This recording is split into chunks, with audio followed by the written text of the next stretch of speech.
네, 북한의 인권 실태를 국제형사재판소 ICC에 넘기도록 권고하는 북한 인권 결의안이 유엔 3위원회를 압도적으로 통과했습니다. 찬성 111표, 반대 19표, 기권 55표였는데요. 사실 북한 인권 결의안은 지난 2005년 이후 10년 연속으로 채택이 돼 왔습니다. 그런데 올해 결의안은 과거와는 달리 강도 높은 내용이 포함되어 있어서 북한에 상당한 압박이 될 것으로 전망이 됩니다.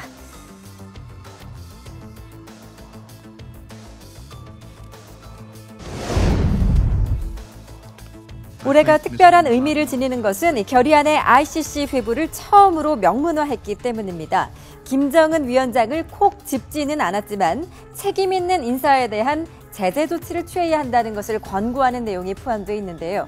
이는 북한 지도층의 법적 책임을 언급한 것으로 당장 실현 가능성은 높지 않지만 김정은 위원장에 대한 제소 가능성까지 열어둔 것입니다. 북한에서 조직적으로 벌어지는 고문, 공개 처형, 강간, 강제 구금 등에 대한 우려와 함께 책임 규명을 위한 구체적인 조치가 담겨 있다는 점에서 의미가 있습니다. 이제까지 북한의 인권과 관련돼 가지고 유엔에서 결의안이 채택된 것은 단지 이제 북한의 인권 개선을 어떤 의미에서 권고하는 그런 내용이었거든요. 이번 경우는 이제 소위 이게 범죄자로 어떤 인권 범죄자로 북한의 최고위층을 지목을 하고 인정을 하고.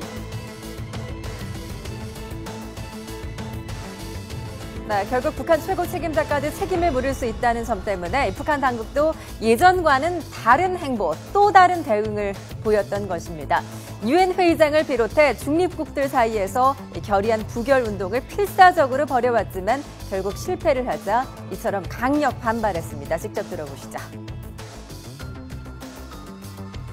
The outrageous and unreasonable human rights campaign staged by the United States and its followers in their attempts to eliminate the state and social system of the DPRK is compelling us not to refrain any further from conducting nuclear tests.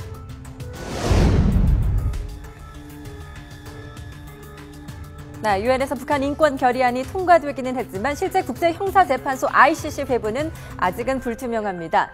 유엔 결의안은 구속력은 없고 권고 수준이기 때문인데요. 결의안을 국제형사재판소에 회부하려면요. 보여주시죠. 안전보장이사회를 거쳐야 합니다. 보시다시피 미국과 영국, 프랑스, 러시아, 중국 이 5개 상임이사국이 만장일치로 찬성을 해야 하는데 바로 러시아가 복병입니다. 만약 러시아가 거부권을 행사하면 ICC 회부는 무산이 되는 것입니다. 그리고 중국도 찬성할지는 미지수입니다. 때문에 최근 북한의 2인자 최룡해가 특사 자격으로 러시아에 가서 푸틴 대통령과의 비공개 회담을 가진 이유, 유엔 결의안을 의식해서 사전 물밑 작업을 한 것이 아니냐 이런 분석을 해볼 수도 있습니다.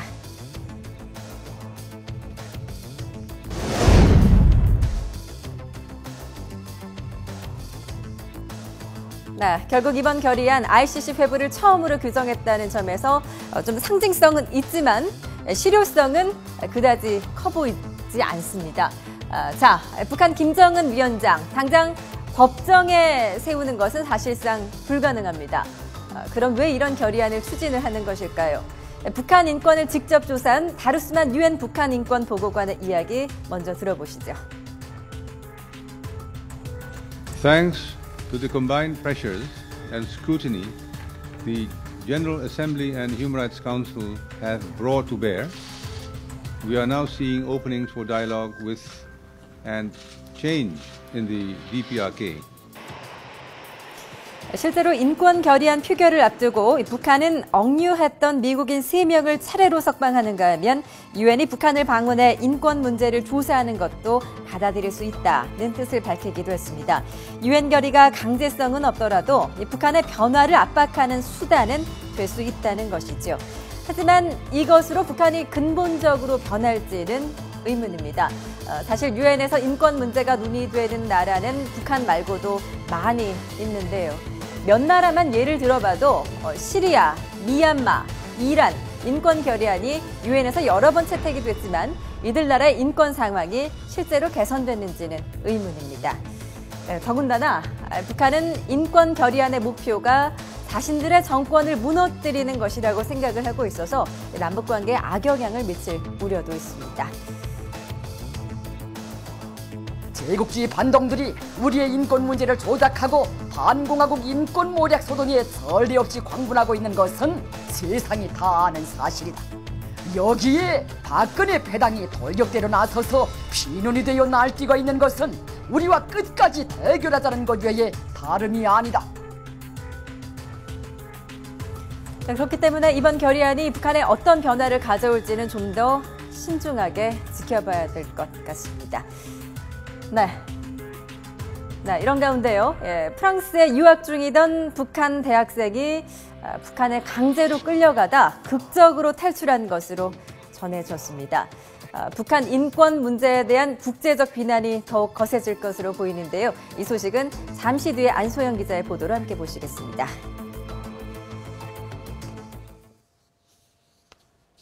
북한 호송조에 의해 프랑스 공항으로 끌려가다 극적으로 탈출한 북한의 엘리트 대학생은 장성택 잔재 청산 작업으로 숙청당한 인물의 아들인 한모 씨인 것으로 전해졌습니다. 국립 파리 라빌레트 건축학교에 다니던 한모 씨는 현재 지인의 도움을 받아 은신 중인 것으로 알려졌습니다.